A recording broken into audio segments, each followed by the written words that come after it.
Good morning.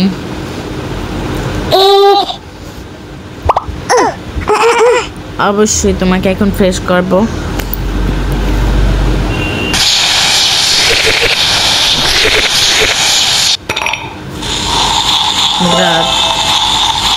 দাঁত brush করবে সে।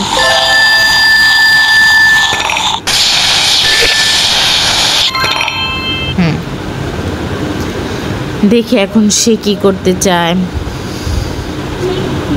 ও, তার খুব নাচতে ইচ্ছা করছে, তো এখন তাকে আমি মেকআপ করে নিয়ে আসবো। ওকে, দেখি আমার কি কি আছে, এখন কিনতে হবে এরপর সব কিছু।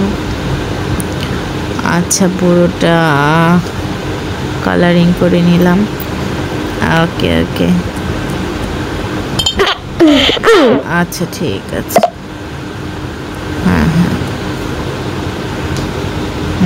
ঠিক আছে। এখন তাকে দিব একটা লিপস্টিক এখনও লকে আছে। আমরা পর্যায়ক্রমে সেখানে যাব এবং এগুলা খুলে যাবে অবশ্যই। বন্ধুরা, তুমি আমার টকিং টমের পুরা লাস্ট ভিডিও দেখবে, কীভাবে ইয়ার আস্তে আস্তে বড় হয় এবং সব অপশনগুলো খুলে যায়, আর তার লুক ধীরে ধীরে কত সুন্দর হয়, সব থাকবে। ওকে।